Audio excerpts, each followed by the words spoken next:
menyampaikan apakah undangan atau pertanyaan itu sesuai dengan hak.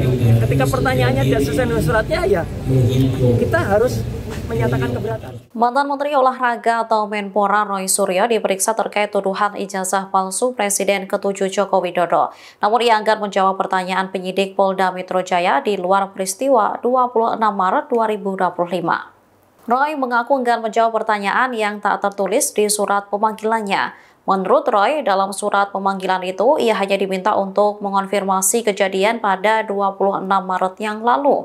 Oleh karena itu, ia mengaku keberatan saat ditanya terkait peristiwa yang terjadi di luar tanggal tersebut. Dikatakan Roy, dirinya dicecar sebanyak 24 pertanyaan oleh penyidik. Meski demikian, Roy mengaku heran dengan isi surat tersebut lantaran tak dijelaskan siapa pihak yang terlapor. Menurutnya, jika pihak terlapor tak ditulis di dalam surat, ia tak wajib memberikan klarifikasi.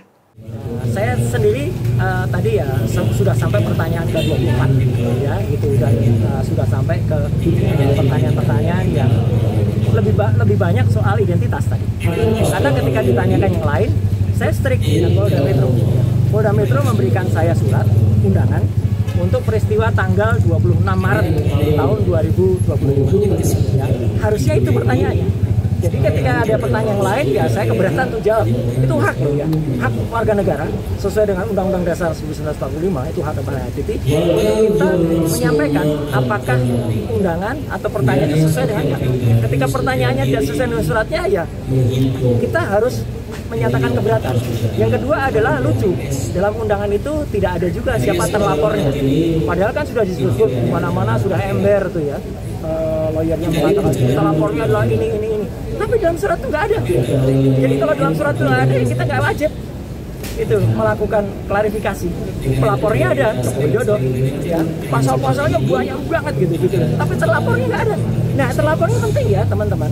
Jangan asal mau kemudian diambil keterangan. Kalau ternyata terlapornya itu saudara kita sampai dengan 3 tahap, kita nggak wajib memberikan karena bisa jadi kita nanti nggak diakui keterangan kita karena itu saudara. Apalagi yang terlapor itu misalnya kita sendiri, ya. Jadi kita nggak usah kasih jawaban karena kita berhak untuk diam, berhak untuk tidak memberikan keterangan kalau memang itu tidak tertulis. Jadi terlapornya tidak ada. Ini penting banget ya terlapor. Download Tribun X sekarang, menghadirkan lokal menjadi Indonesia.